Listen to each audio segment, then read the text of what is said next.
Well, in my humble opinion, I don't care what your goal is if you're in pain. I don't care what your goal is if you move like shit. Those are things that we need to be able to set a foundation with before we start talking about goal sets. People have this backwards. They go, hey, what's my goal? Even though they have a torn labrum, their hips don't move into internal rotation, and their lower back is hurt every other week RDLing.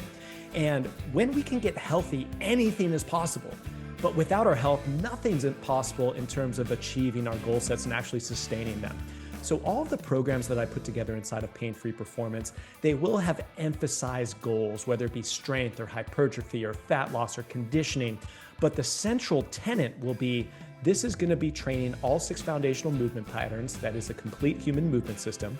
It is going to be training all 6 physical characteristics, which are being able to be well-rounded across the span of different challenges. And that is called the 6x6 protocol. So this is the backbone of almost every program that I put together.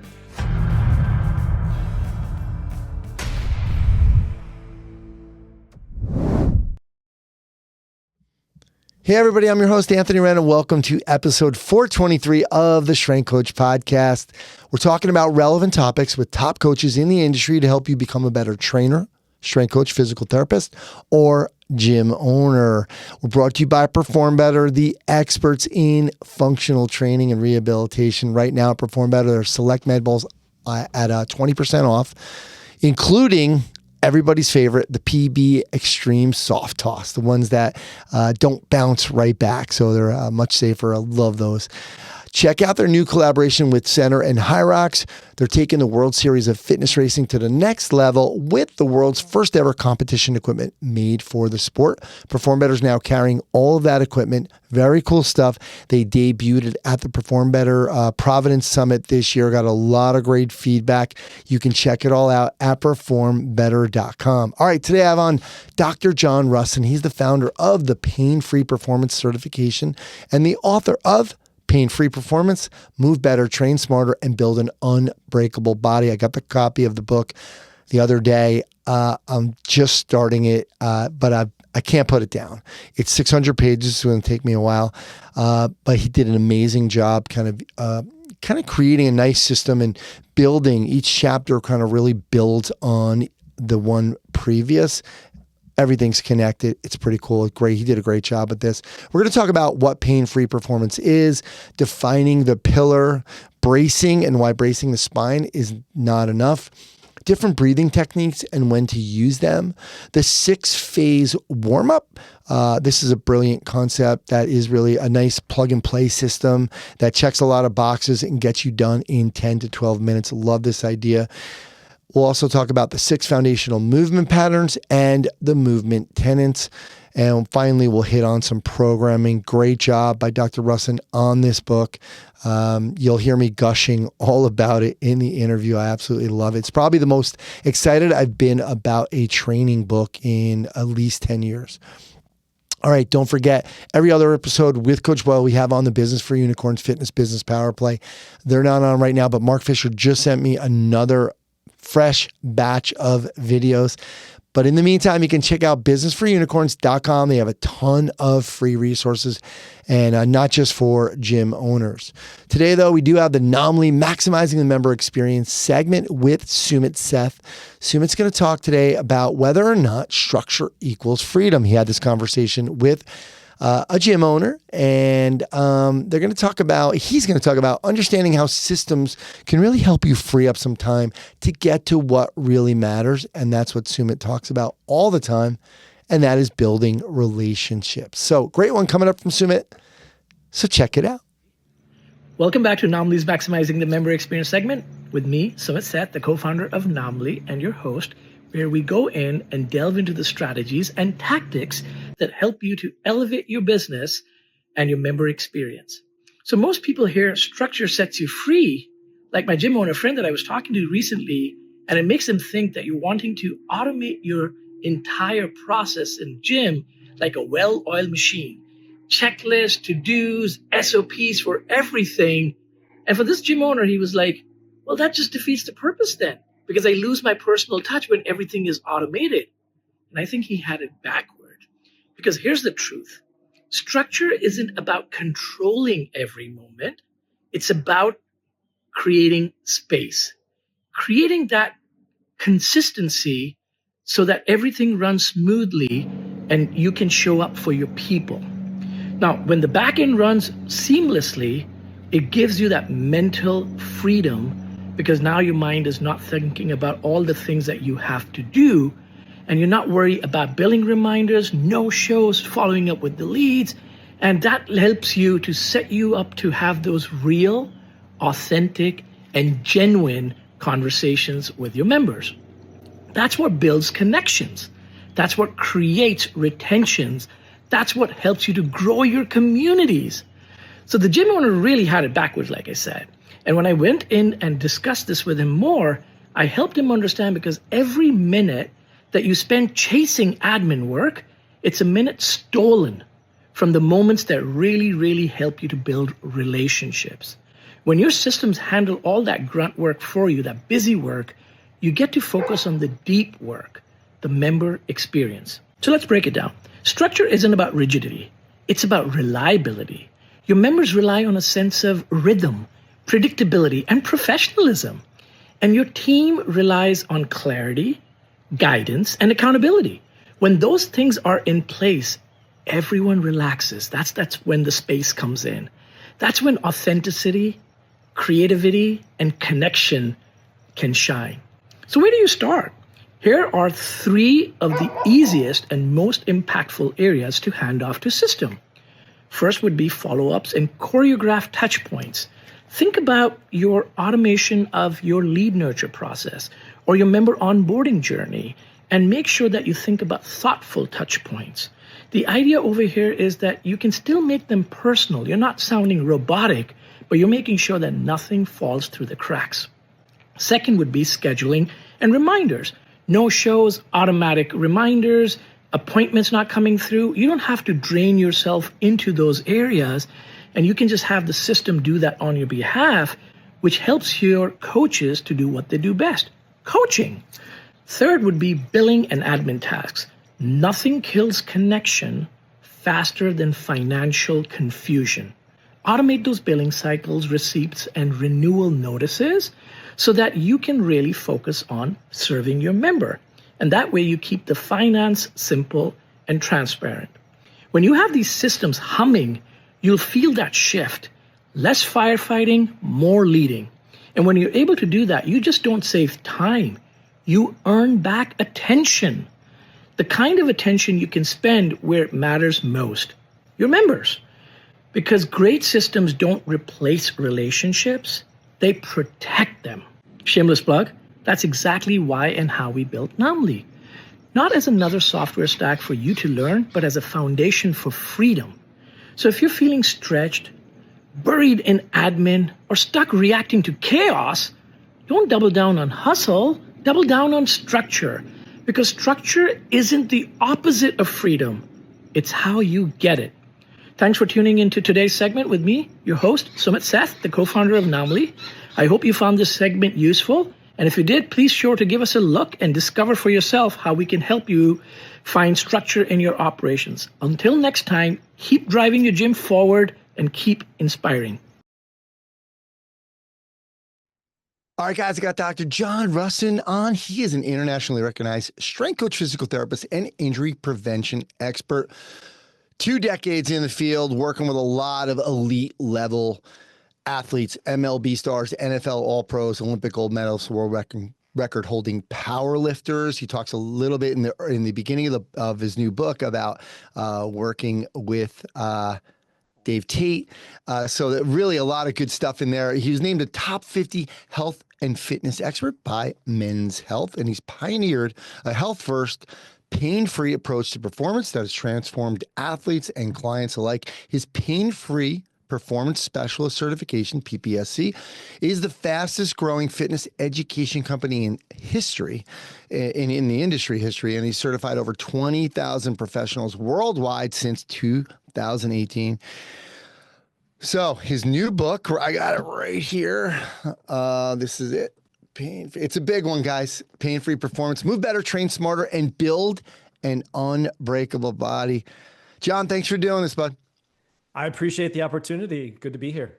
All right. Well, I will say, I told you this already, but this is the most exciting book for me, like in the training uh from the training aspect that I've had in a while. I mean, I haven't been able to, I got it Friday, so I haven't read it all. So there's going to be some stuff, but, and I told you I was a good boy. I started from page one. I wanted to go back to those programs, John, in the back, but guys, this thing is huge. It's a textbook, and, he's done such a great job with this. John, what I told you what I really liked about it was it builds, it keeps building, and and then I was like, cool, I read that last chapter. It wasn't a waste, because now in the next part, it's building on what I learned in one, and then what I learned in two. 1 and 2 is now as part of 3. And so I've really enjoyed that piece of it. So first of all, great job with this book. Appreciate that. It was 3 years in the works. A lot of people putting their heart and soul into it. And we're super proud of being able to hoist a 6-pound book up there and have it be an ultimate resource for everyone who's reading. It's pretty exciting. What I really like about it so far too is it's given me this ability, and we'll talk later about the 6-phase warm up, where almost like a plug and play, like, okay, we're giving you the foundation, or the whys, the principles. Here's samples of it, 1 million samples. Here's videos of it, which, by the way, there's also, he has QR codes in there. You could just go on, boom, video goes right to YouTube. Amazing. But what I like about it is now I can go back and say, oh, cool. Now I can plug and play. Now I get this guy with this knee pain or that shoulder. And even if I have a group of 3 that I work with, and I'm like, cool, this one's going to have to do this warm up. That one's going to have to do that warm up. You know what I mean? So I like that part of it too. And I think you've really done a great job kind of building on these things and then allowing me to learn and then be able to plug and play. Well, I'm glad I did the book after I did a decade of teaching pain-free performance specialist certification courses, because usually people do it the opposite way. They try to write the book or try to create the idea and then go out and try to sell the thing. But pain-free performance has been highly successful at a lot of different levels between general fitness, elite sports performance, and everything in between, because the thing works. And different from a lot of education out there and a lot of different things that you could take as a coach or a trainer or a physical therapist, we're not teaching a single modality. We're not teaching a single tool. As you alluded to, Anthony, we are teaching the movement system. We are teaching a plug and play model, and we are teaching a holistic health system that can actually span any population. And I think that's one of the biggest reasons that pain-free performance specialist certification has grown at the rate that it has. But we try to emulate and get that same essence into the book as well, because different than the coursework, this is built for everybody. This is built for personal trainers, coaches, of course, but I wanted it to have my mom get it and go, hey, I can utilize these programs. I can utilize these linchpin pain points and all these different methods to be able to look good and feel good and get out of pain and just give yourself the opportunity to have health and longevity. And I think that opening up that new medium of a book versus an in-person 20-hour certification course is one of the coolest things that we've been able to do, but it's also been a high challenge. I think too, again, it's a great book for trainers to kind of say, oh yeah, this gives me this idea. I had Bill Hartman on recently, and Bill was like, what I want you to do is I want you to just go on a whiteboard and just start to write your system when he coaches people. And so this is a great post interview from Bill too, to start thinking, like, when I saw your systems and these little systems, and with, hey, this is how we're going to stabilize, we're going to work on our pillar. This is how we're going to work on our breathing. This is how we're going to work on our warm up. This is how we're going to work on our movement. We have our movement tenets, etc. So it's kind of like, cool, what are my movement tenets? What does my warm-up system look like? Or how can I add some of what John is teaching me here? So I think it's not only good for that person. I did. And that's a hard book to write for really the average consumer, but then the trainer as well. Well, it's interesting because the way that our industry is in 2025 today, we are more green than we've ever been in fitness industry history. I think COVID rewrote the book, and I think a lot of people transition out of the profession. And then over the last 5 years, a lot of new personal trainers, Excellent. strength coaches, and even rehab professionals transitioning into the profession. So a lot of our coaches out there, they start as enthusiasts. They start as loving training and then wanting to make it their career, make it their profession, and then sharing their love and their vocation with other people.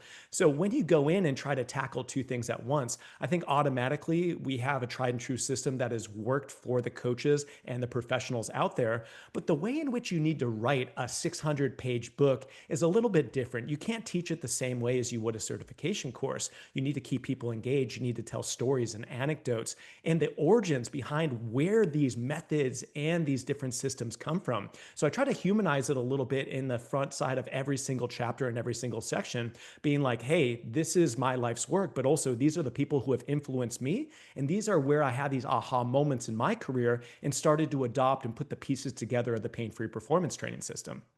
Yeah, yeah, and like you said, Buddy, there's a story about like with Buddy Morris. You've seen Buddy Yeah. Morris, the Dave Tate stuff, and Yeah. kind of relating to our industry. Like like your mom's not gonna like I don't know who those people are, but we're like, oh, cool, yeah, they were using this too, or which is very cool.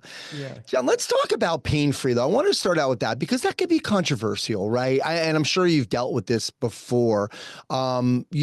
Just like people talk about, well, it's not injury prevention, it's injury reduction, and we have all these, because how crazy people get. So just what does pain free mean for you?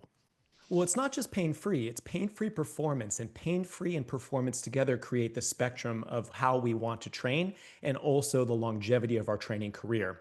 So, the clients and the athletes and the members that I deal with are people that are dealing with aches, pains, and injuries. And most likely they're at risk of becoming a statistic, not exercising at all, and ending up back on the couch as opposed to being physically active and doing things like cardio and strength work and things that can actually stave off the aging process and also give them the best possible chance to live their best life and thrive forever. So the number one thing on the left side of the spectrum is, hey, if you're in pain, we want to get you out of pain. But pain is a subjective metric. And what we're doing is actually trying to reduce a pain response. So if somebody's coming in and they're at a subjective 5 out of 10 pain, if we can get them moving and we can get them into their correct positions and we can facilitate a smart exercise-based approach, then all of a sudden we can get them down into the 4, 3, 2, 1. That's pain reduction. And that is going to be the number one thing to momentum when we first get started, whether you're starting off after pain or injury, whether you're starting off after disuse or just haven't been doing something in a while. The number one thing for gaining momentum in any sort of training or fitness endeavor is just feeling better. And that's what pain-free actually means. We use training as a modality to feel better.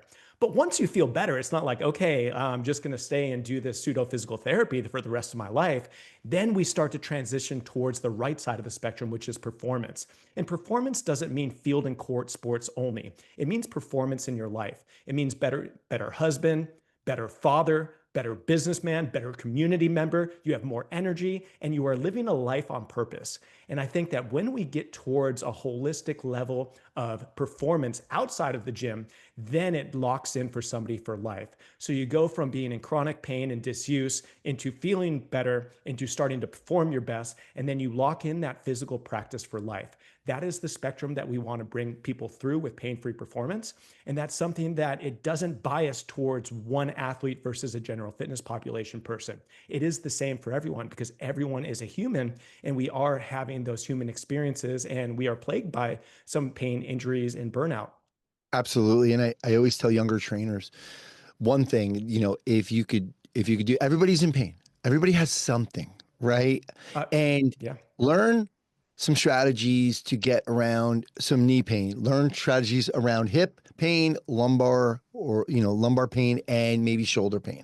Learn some of those strategies. So when they come in and they have that pain, there are things that maybe you could do to 3 or 4 things maybe you could do to make that feel a little bit better. And, obviously there's always something else you can do. If your elbow's hurting, great, you could do legs, all day, or you could do your other arm. So I think this is a really important thing for trainers to understand, is like, this is a way to kind of navigate through a lot of those different types of pain.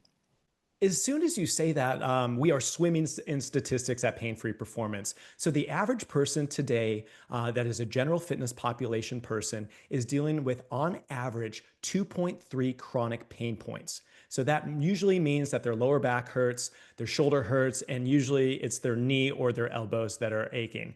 And all of a sudden you're like, oh my God, this person just wants to lose 20 pounds, or they just want to play basketball with their kids again. How the heck am I supposed to train them?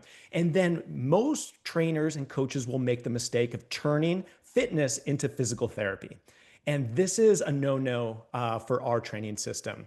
We need to keep the goal, which is to be able to train to elicit a training effect in terms of a well-rounded and a well-orchestrated plan that can get you strong, that can build muscle, that can burn fat, that can improve mobility and athleticism, and have some prehab elements in there.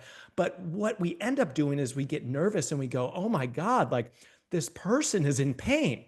Well, according to our statistics, 97% of the people that come in for personal training in America today are dealing with some sort of chronic pain point or acute pain point. So that's going to be a vast majority of the people out there. So if you want to be a good coach, you need to be able to battle the subclinical pain that we're dealing with every single day. And as coaches, we have a tough job because we are subclinically managing the two most subjective things in the world: pain and human movement. We mash those two things together, and that is the profession of managing real life human beings moving through space, trying to train. So we don't need to give up on the principles and the tenets and the things that make training exciting for people. We just need to find a new path forward in order for them to reduce their pain response, but also get after their goals. Because, the last thing that people want to do is spend a whole session foam rolling, stretching, and doing corrective exercises when their goal is to build muscle and burn fat. Let's start with, I want to just go over a little bit of this idea of pillar and bracing.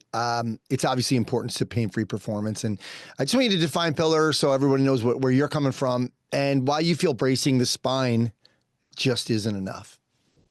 The pillar is the shoulders, the hips, and the core integrated together as a functional unit. It's like a triad of tension and stability. And this is the number one thing over the last 15 years that I teach people on day one in the first 10 minutes of working with a new client or an athlete.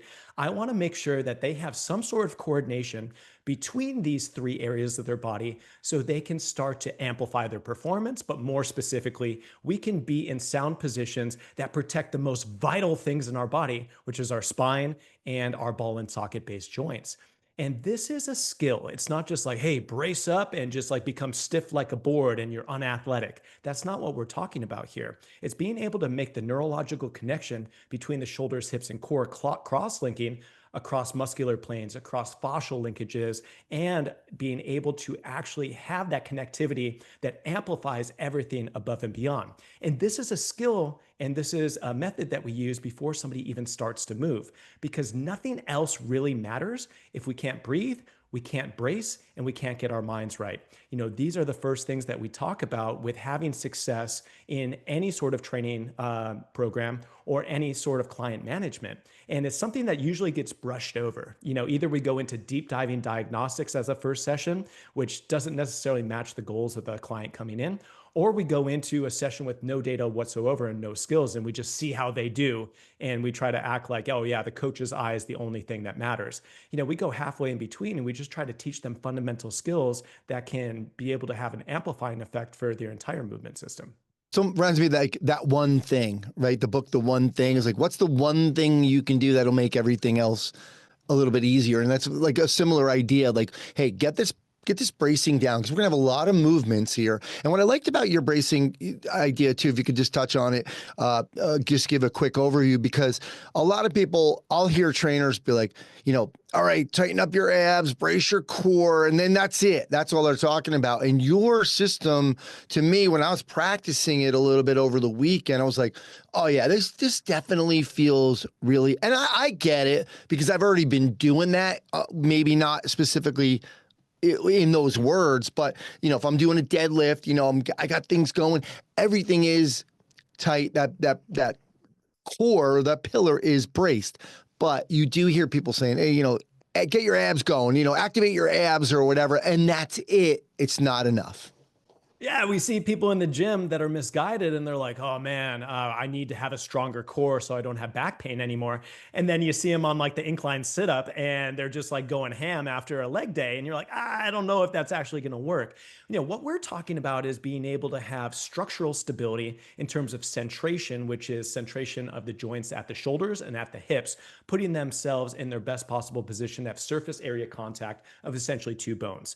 Two bones, maximal surface area contact leads to better muscular tension and stability when we talk about the intrinsic stabilizers, and then the big superficial stabilizers at the shoulder, things like the pecs and the lats, down at the hip, things like the adductor complex and also the gluteal complex.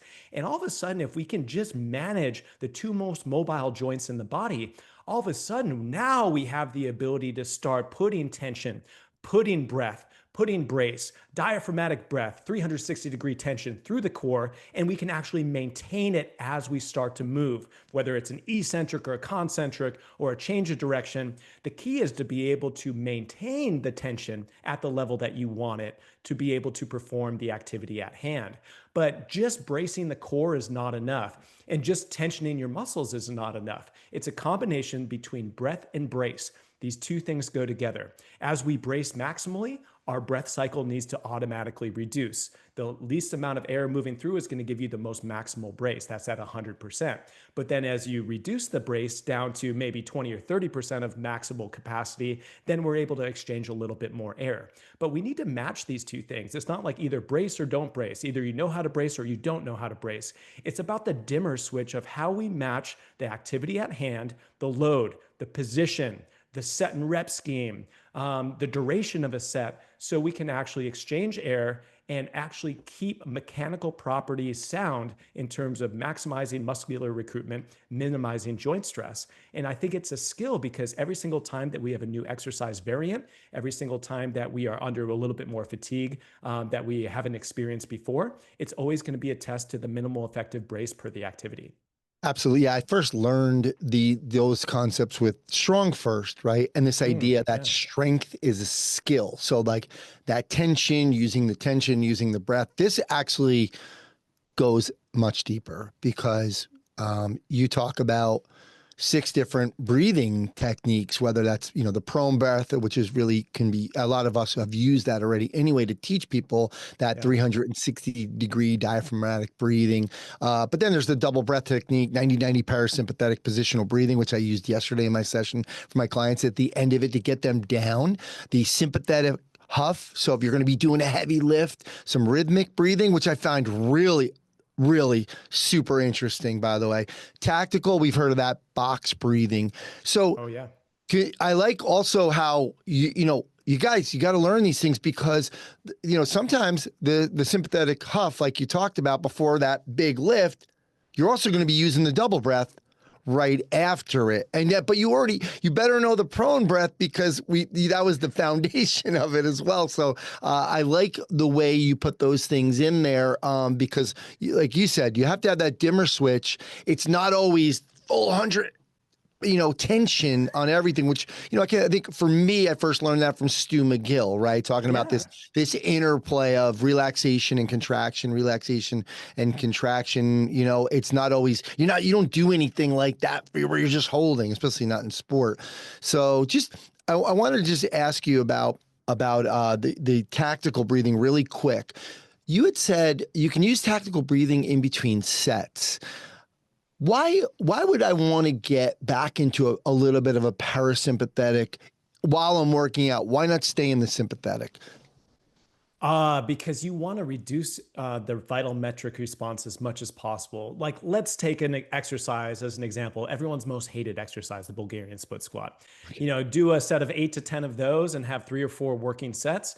If you actually are loading to your maximal capacity, you get 8 reps on the right. You have to move to 8 reps on the left. And then all of a sudden you're like, wow, is my heart rate like 220 right now? Like, what the heck is happening to me? At that point in time, you don't want to have to sit there for the next 7 to 10 minutes trying to reduce your vital metrics so you can go into your next set. You want to be able to be as recoverable as quickly as possible. And that's something that we would utilize with, like, okay, working set 3 into working set 4, sit down on the bench, close your eyes, have your hands on your knees, and be able to start going 4-4-4-4 cycle. Or if it is a hard enough training, elicited training effect, you're probably going to go into 4-4-4-1 without holding 4 seconds at the bottom. And that's something that can calm your mind, and it can focus your mind, and it actually can get you to the point where you're still in a sympathetic drive. There's no doubt about it, but you're not redlining your system. Many times people get into trouble because they redline their system and then they cannot continue their desired training program because they have nothing left. They're neurologically fried, they're mechanically fried, and emotionally they have given up. And that's not where we want to be training. So if you ever do get into the situation where you're like, man, I don't know how I'm going to continue, the best thing that we can possibly do is start at the central breath and start to be able to calm your system from there. But you're never going to get your heart rate from 210, 220 down to 40 in a matter of 1 to 2 minutes. That's just not the way it works. Most likely you're going to get it low enough, and you're going to get that vital metric response low enough just so you can go back and repeat bout. Bringing it down. Cool. Can we go over a little bit of the rhythmic breathing? Like I said, I've never even seen anything like this. And we have so many people that are on the treadmills, people that are going out and running. I really thought that I was actually trying it this morning with a walk with, kind of counting those steps and then, inhale, exhale. Can you go over this? And what I wanted to ask you too after that is, what if I'm on a rower or a bike? Because I thought the really interesting thing that you were talking about was you don't want that inhale always on that same foot, right? So talk to me about, tell everybody what rhythmic breathing is, why it's important, and then what I can do if I'm on something where I'm not alternating like that. Rhythmic breathing is something that you're going to be alternating your exhalation upon a ground contact or upon a unilateral stroke, whether it be at the upper body or lower body. I got introduced to this concept probably more than a decade ago with a lot of the triathletes that I was managing, and I would be co-managing them with tri coaches, running specialists, biking specialists, swimming specialists. Yeah. So when you start to go, hey, somebody is swimming 4 or 5 hours a week and they're breathing on their left side every single time, then they're coming to me and they're having some orthopedic problems in terms of the stress always being unilateral versus being distributed through their right and their left base systems. We see the same thing with running, especially with the dominant leg. People automatically almost exhale. They go that as they go down onto their dominant heel, especially upon heel strike. And this doesn't seem like a huge deal, and it is a more advanced breathing strategy. But when we start to see these huge amounts of loading on these athletes' system, something needs to change in terms of trying to have an equalization between some of these stresses. And it becomes a performance enhancement tool to be able to be a more efficient, more symmetrical breather. So this is something that we would utilize in most likely with endurance sport athletes that are more running based, or they are going tri-based. On a bike, it's not a huge deal because you don't have that ground force contact. If you're on an airdyne, like you can try, but just like try to survive instead. But when you're doing things like running, especially when you're getting into half, full marathons, when you're going into ultras, this stuff really does matter. And it allows you to have that mind neurological connection into your movements as well. But essentially what we're doing is alternating every 3 to 5 breaths or steps per breath. And it's going to be different for everyone based on your gait, but it's going to be able to strike on the right with an exhalation, 5 steps, strike with the left on an exhalation, and being able to distribute that force coming off of the ground a little bit more evenly. And again, for swimming, something like that, we're just trying to alternate the breath out with the turning of the head. And also, basically, you were saying like there's a little bit of instability through the core because of that one leg. It is at high enough training volumes. Yes. You and I going out and walking on a treadmill, it's not going to be a huge deal for us. But when you're getting ready for Kona, it's a totally different ball game Yeah. because every single little thing matters. And again, breathing is going to be the central skill of any endurance sport. So I want to talk about your 6-phase dynamic warm up really quick too, because I think, these are the things that set up the whole session, really. And a lot of times I've been guilty of this too, is we'll go and we'll give people like a really good warm up, and then you'll say, okay, look, in place of this, you could do this, in place of that. And what I've tried to do in the past with people is give them a little bit of autonomy, where the first X amount of sessions we're going over warm up, but then I'm like, look, you're an adult, you should be able to do this. You should come in and get this done. We could get more done if you do this on your own, but you know what that happens. It starts out here, and then they're coming in 3 minutes before, and so they're not getting enough. But what I really like about your warm up is you talking about how you used to have like a 40-minute warm up. And then for the average person, you're right. They come in, they're there 2 to 3 times a week. They want to get to what, the good stuff, right? The dessert. So I love your system for this. I think it checks so many boxes, but like you had said in the book too, you said, look, sometimes, people will say there'll be arguments against each phase. Foam rolling doesn't work, or, corrective exercises aren't effective. Activation drills are not best in isolation, but they're stronger as a system than the individual parts. So give everybody an overview of your warm up, which I think is brilliant.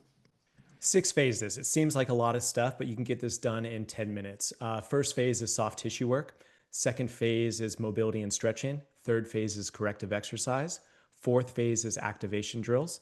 Fifth phase is a movement pattern prep, essentially practicing the movement patterns of the day.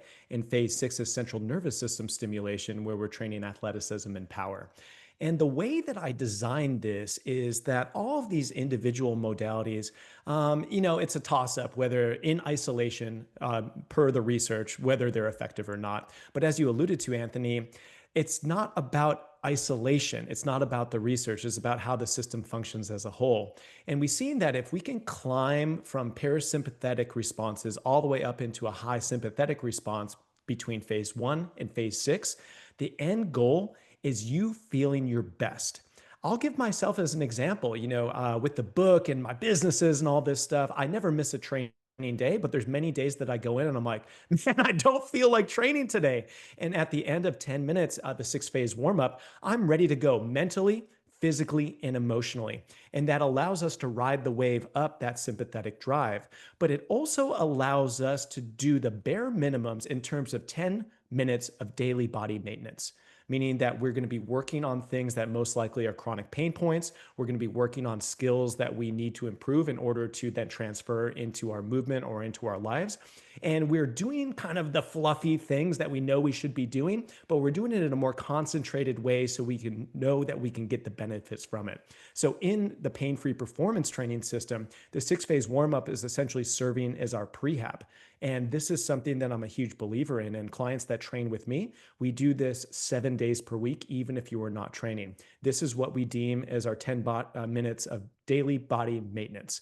And this goes a long way because all of a sudden the compounding effect of soft tissue in the right spots, the compounding effect of learning movement skills with the corrective exercises, compounding effects of simply just practicing in a non-stressful state, your squat or your hinge patterns. These things add up, and then they're able to then transfer back into the gym. And then when we get more out of the gym, we can get more out of our lives.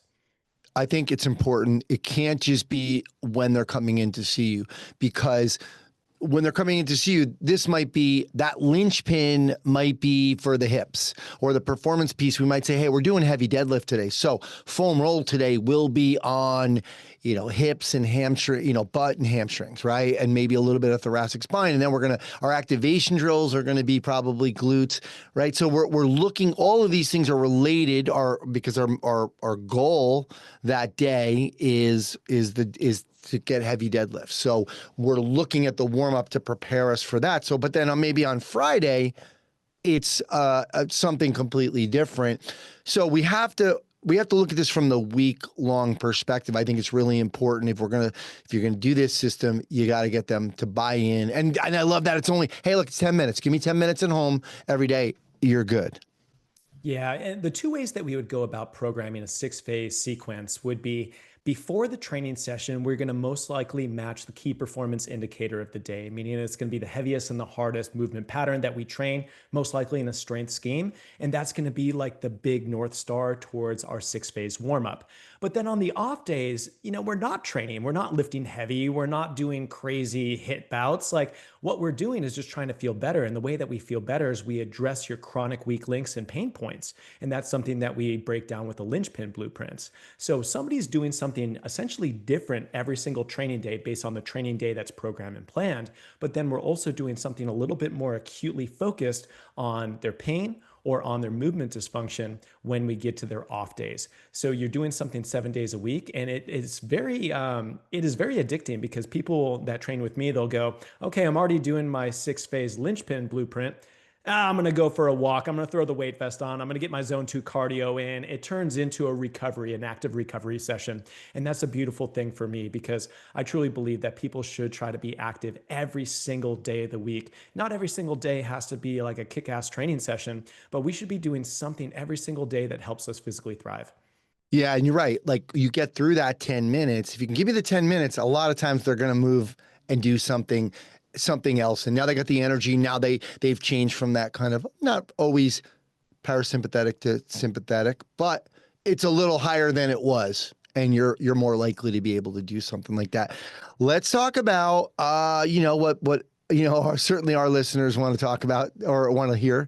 The 6 foundational movement patterns. Talk about your movement tenets. I know you said you've been getting a lot of really good response. I will say I'll back up 1 second. Guys, we just talked about the 6-phase warm up. What you can do is in this book, John's given you all kind of templates. So if that linchpin is your shoulder mobility, somebody's having a problem with shoulder, he gave it to you. It's in there, and then you can modify from there. If it's hips, it's all in there. So that's another good thing about this book. It's not just theory. He's given you all these things so you can plug and play, and then you can go back to it. So, and he did it as well with the 6 foundational movement patterns and all the programs and templates, which I'll let him at the end of the interview just kind of go over really quick. But John, talk to us about those 6 foundational movement patterns. 6 foundational movement patterns: squat, hinge, lunge, push, pull, and carry. And to add a little bit of nuance to those words, squat and hinge are bilateral lower body patterns. When you're looking at lunge, it's any asymmetrical stance lower body pattern. Pushing and pulling is done at any sort of horizontal, vertical, or anywhere in between force vectors. And then the carry isn't just farmers carrying, it's locomotion. It's carrying your body through space. And that would be anything that's core directed, anything that's pillar directed, and of course, anything that is athletic directed. So that is what I do believe and what the science would point to as being a complete human movement system. And I should also add that there are degrees of rotation and lateralization in every single one of these patterns, and we can actually create global full body patterns by adding a squat and a pull together with a rotary plane. So this is what I believe that people should be able to do all the way from being a youth, all the way being an active ager. And if we can maintain this movement system for a lifetime, we're just going to be in the best possible position orthopedically and also systemically to be able to live a good life and move and enjoy our lives. With the programming, what is the main focus from the perspective in the book? I mean, have you given every situation? Is it like, strength or, functional training? Because we talked a little bit earlier about that idea about, this, you mentioned those words a lot in the book, right? Like functional abilities, functional limitations. So talk to me about where the programming is directed. Well, in my humble opinion, I don't care what your goal is if you're in pain. I don't care what your goal is if you move like shit. Those are things that we need to be able to set a foundation with before we start talking about goal sets. People have this backwards. They go, hey, what's my goal? Even though they have a torn labrum, their hips don't move into internal rotation, and their lower back is hurt every other week RDLing. And when we can get healthy, anything is possible. But without our health, nothing's impossible in terms of achieving our goal sets and actually sustaining them. So all of the programs that I put together inside of Pain-Free Performance, they will have emphasized goals, whether it be strength or hypertrophy or fat loss or conditioning. But the central tenet will be this is going to be training all 6 foundational movement patterns. That is a complete human movement system. It is going to be training all 6 physical characteristics, which are being able to be well-rounded across the span of different challenges. And that is called the 6x6 protocol. So this is the backbone of almost every program that I put together. If I'm working with a Major League Baseball player, they're going to get the 6x6 starting off, or I'm going to emphasize it a different way than if I'm training somebody to go and do the Ironman Wisconsin. But without all 6 foundational movement patterns and without the 6 physical characteristics, then we just have an incomplete system of our training. And it doesn't mean that everyone needs to train exactly the same way. It just means that the principles of being well-rounded, adaptable, and healthy and pain-free need to come before our specific niche goal sets. What were the 6 physical characteristics? Power, strength, hypertrophy, cardio and conditioning, mobility, and athleticism. Okay. And then within those sessions, for the most part, are we hitting we're hitting the each movement pattern though? Like, so in each one, we're going to get a squat, we're going to get a hinge, we're going to get a lunge, a push, and a pull, and a carry. So across the training week, yes, you will hit all 6 foundational movement patterns, a minimum of a frequency of 2 times per week. Okay. That's the magic number in terms of motor skill acquisition and in terms of actually getting good at getting strong and building muscle and going towards those goals just from a volumes perspective. But the way I set things up, I have like a 3-day-a-week full body that adheres to those principles, a 4-day-a-week upper lower split, 5-day-a-week movement pattern split. So there's different ways to cut it up as long as we're getting the magic number of 2 times per week on all 6 of those foundational movement patterns. But going back to the physical characteristics, I'm a big believer that we can't just go in and act like everything is just strength in 6 to 8 rep schemes all the time for every single exercise, from squats all the way up into rear delt raises. I think that's just silly. It's very close-minded. What we need to be training instead is having different impacts of things like primers with power and athleticism, heavy lifting for strength emphasis, working for functional hypertrophy, which is essentially a free weight movement in a compound-based exercise, utilizing the 8 to 15 rep scheme, and we're trying to elicit muscular hypertrophy as the goal. And then getting high heart rate zones with conditioning, having mobility built into the warm-ups, and having recovery built into the cool downs. And then all of a sudden, we have a well-rounded training program that becomes the magic word today, which is recoverable. Many of the sexy Instagram things that we see out there today, they're fake, they're falsified, and they are unrecoverable if you actually do it. 25, 30 working sets. Are you kidding me? A little bit goes a long way in terms of eliciting a desired goal and actually chasing down your goals for the long term. So we're really just trying to look at minimal effective dosages, making sure that we're well-rounded across the movement system, but also about the physical characteristics as well. Yeah, I really like that idea too. Again, Coach Boyle always likes to say, I think he even did a video because Peter Attia was on 60 Minutes this week, and he was saying, you know, at the end of the day, it's really about, you know, showing up, right? Attendance. It's like getting there. What's the best rep scheme? He always likes to say 3 by 52, 3 times a week, 52 weeks, right? I mean, and so same, you know, if we can get them to do that, now we can maybe get them to do those 10 minutes at home, right? And I love what you said. That's how I've been teaching some of the younger trainers is, hey, look at it like a week. Let's check these boxes, push, pull, hinge, whatever, like single leg. I like to do, you know, make sure we're getting the single leg. I have a similar system with those movements, just varied a little bit, just approach it very minorly differently. I think it's almost the same though. So you know, that really, I appreciate that piece of it too, that I feel like, cool, I'm on the right track here. But Doc, just talk to us, finish up right now. I just want you to kind of promo the book a little bit. I will say again, everybody, this is the book I've been most excited about in a long time, most excited about a training book in a long time. There's some really good stuff in here. I resonate with systems, so that's why I'm loving this so far. I'm like, oh, this could fit here, this could fit there. But I already said there was some really good, the QR codes are there, there's videos for everything. John, talk to us about the programs and the templates and some of the really good, the fun stuff at the end of the book. Well, we know that people are going to be paging right back to how do I get started training? And we plan for that. So, in terms of the programming, you're going to be flooded with optionality, which is strategic because even if it is a cookie cutter out of a book, you can pick and choose the things that you put together to create your perfect plan, whether it be the training frequency, whether that be your training goal, where it hurts, linchpins that you want to start working on, or trying to mix and match different modalities that fit you the best in terms of exercise selection.